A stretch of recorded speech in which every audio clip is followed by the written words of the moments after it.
Wait a minute, there now it's just started.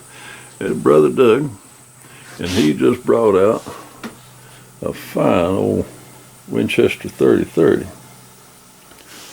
It's a good one.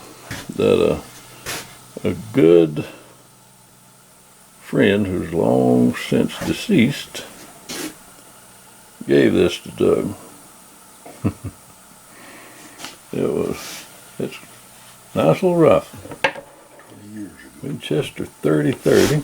And then he's got a companion to it, a Winchester 94 22 mag. Hard to come by these days. Very hard to come by. Anyway, he's going to shoot those a little bit today.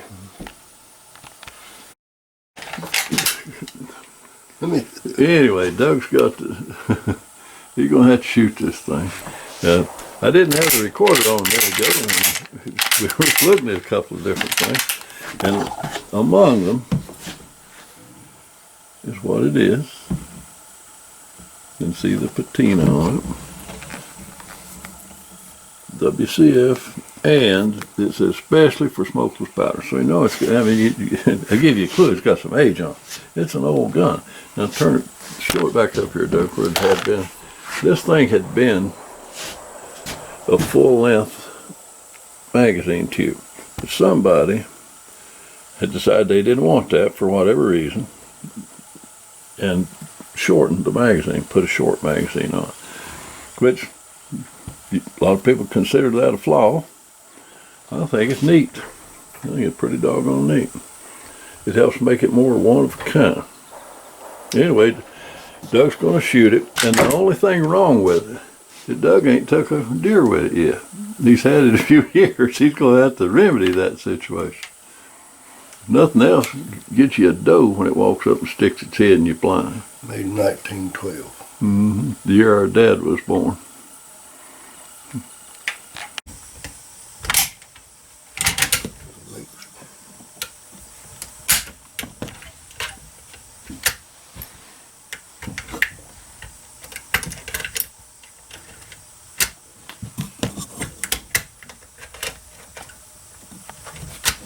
Well, the loading gate worked.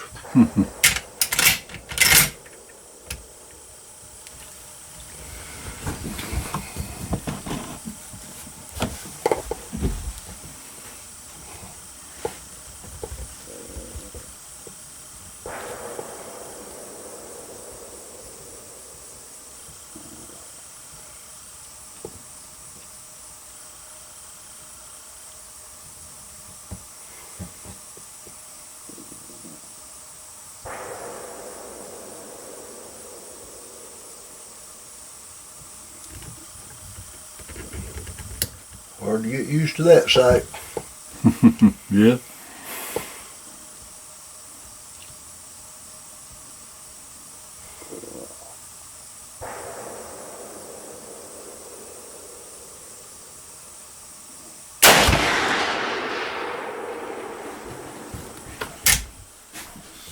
Let's see. Can you tell where it is? No.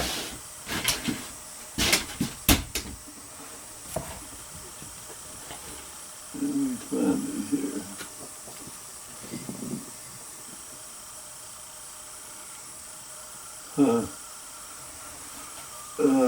Almost.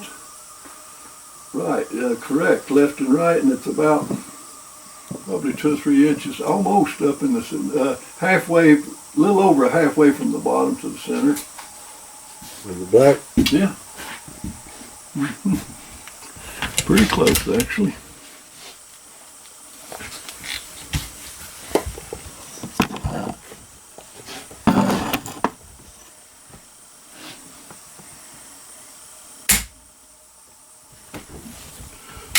I didn't put one in. I used my autoloader. They don't shoot good that way, do they? That one didn't. At least I didn't jump out of my hide.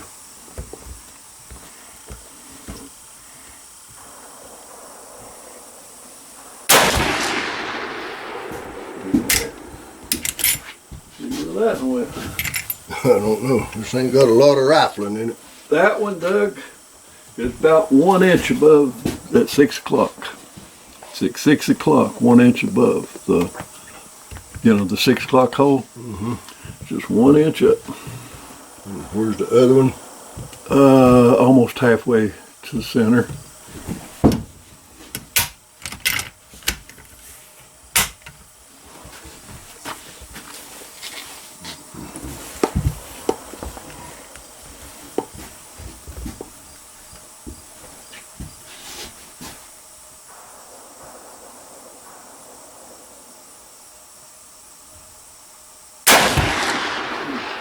That one, look in the spotting scope, it's right beside the one at 6 o'clock. I'd say you're pretty much where you want to be. Yeah.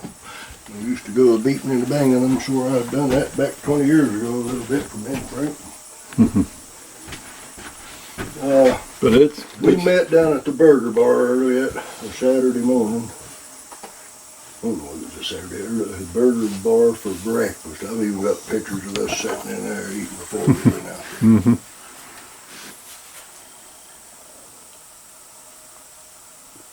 Well, somebody's got it hitting about right. Somebody. Yeah. I'm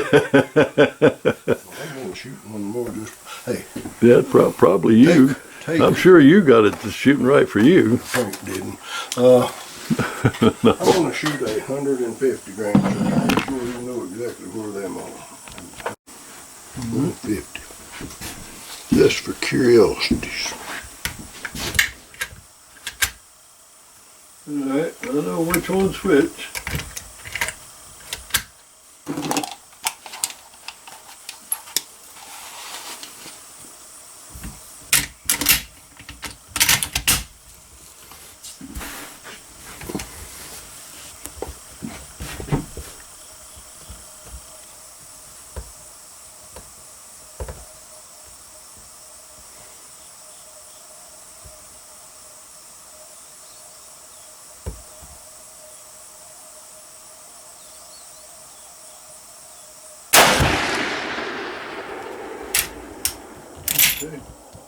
That's almost, it's a little bit left, like most of them, and it's almost bullseye. About an inch to the left of the dead nuts bullseye.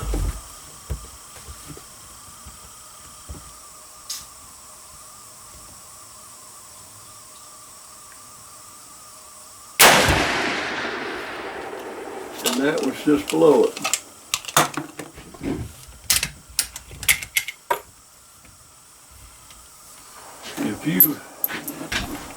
If you wanted to shoot the 150s, probably all you have to do is drop that one notch. Try dropping it one, because all you got to do is go back up. It'll go where you, it's mechanical, so it'll go where you tell it to. I've got my readers on. You got yours? That's all I needed, that darn distance. Alright, I'm going to go down one, you're in the first, second, you're in the third. So I'm going to go down to the second. See where that second notch takes you. I'm starting to see when I'm seeing 30-30 more 150 than I am 170. Oh yeah, a lot of people, about everybody likes light ones now. A guy even commented on it and said, why do you shoot 170s instead of 150s? He said, I shoot 150s in Utah, and I went in to explain to him why I prefer the long one, the heavy one. It's because I can't see red.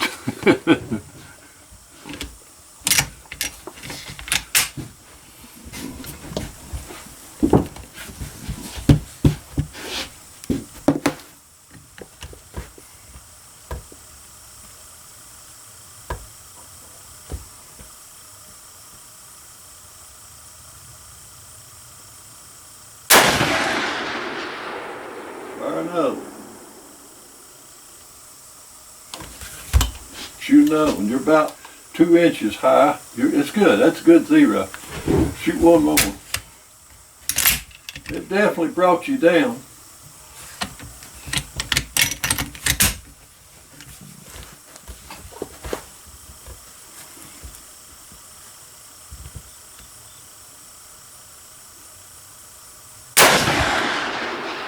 That went way down. That went down below the 6, but it's putting you, for all practical purposes, that might be the load or the way you see it or something. Try one more, Doug.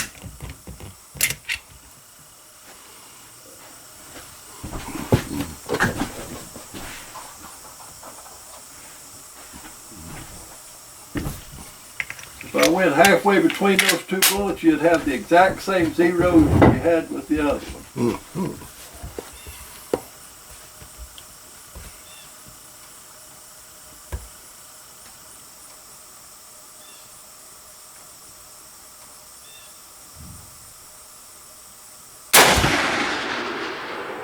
Yeah. It went right back up there with you first. You're about 2 inches high. You're about an inch higher than you are with the other. Look. So if you drop that down one more, you'd be exactly where your other one is, but you're so close right there. If what now? If you dropped it one more notch, you'd probably be right down where the 170s are. Right now, you're about that much, shooting about this much higher than the 170s.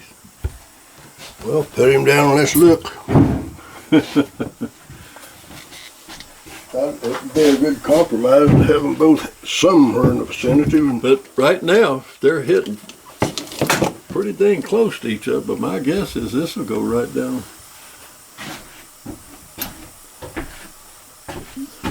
That's going to put you dang close. You see what I'm talking about? Yep.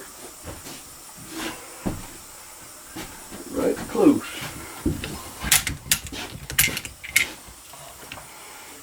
Alright.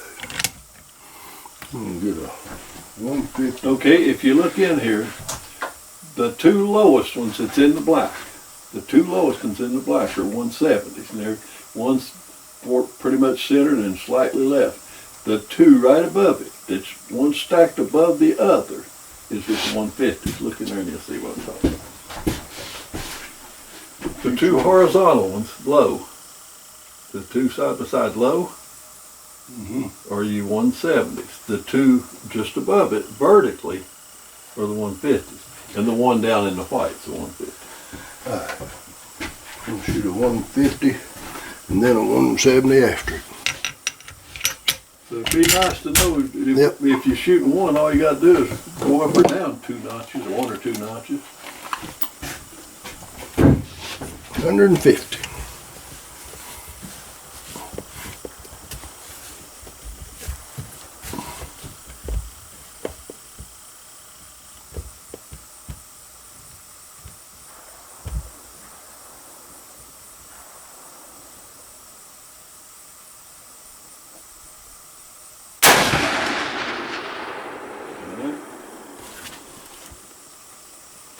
That's down in the white. Go ahead and try now. You got one in the white from the other one. So. I'd say these are pretty, it shouldn't have moved it that far. But we're going to know whether you need to go up or down 1 notch or 2.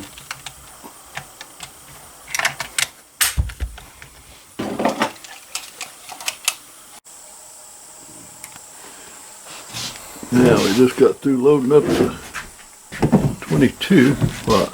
Talk about your old scope. Huh? Talk about your old. Oh yeah, that's an old Redfield 2 3/4. That's a great little scope. I just told Doug might have to take it back off his rifle and I let him have put it on my Woodstalker 99.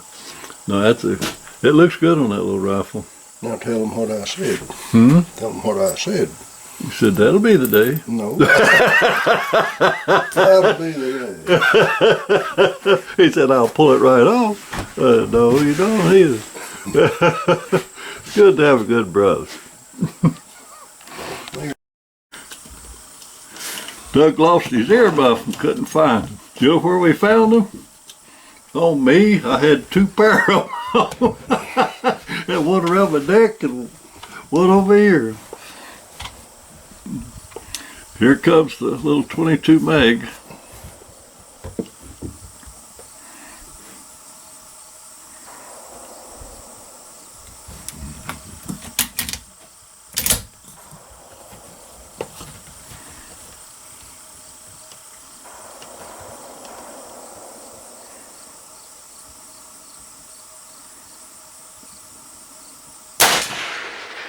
Yeah.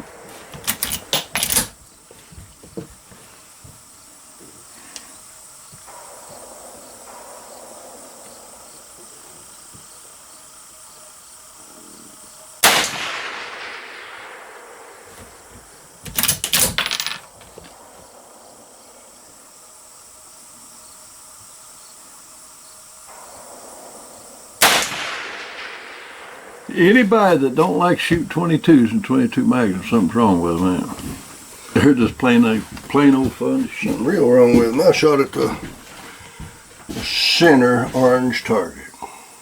Center orange target. Center. You got one, there. I'd say you're zeroed. One is dead nuts center, one a little high right, and the other one left. Take a look at that. It's good. Now I'll just shoot it. I mean, one of them's perfect.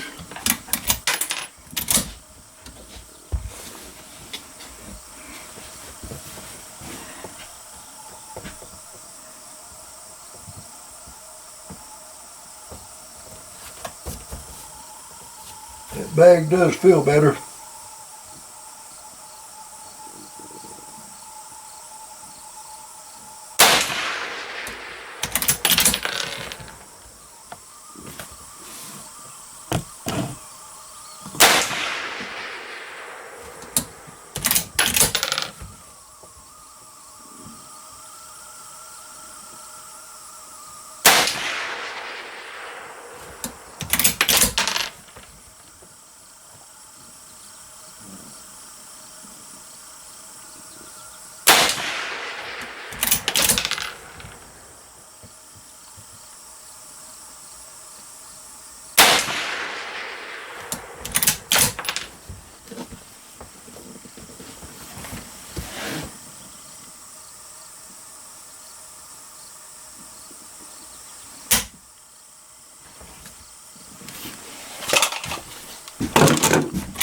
Same target? Yeah.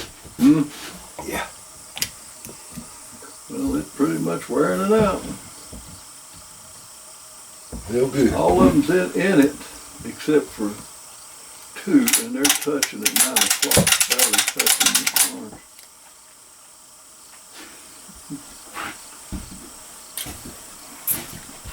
Looks pretty good.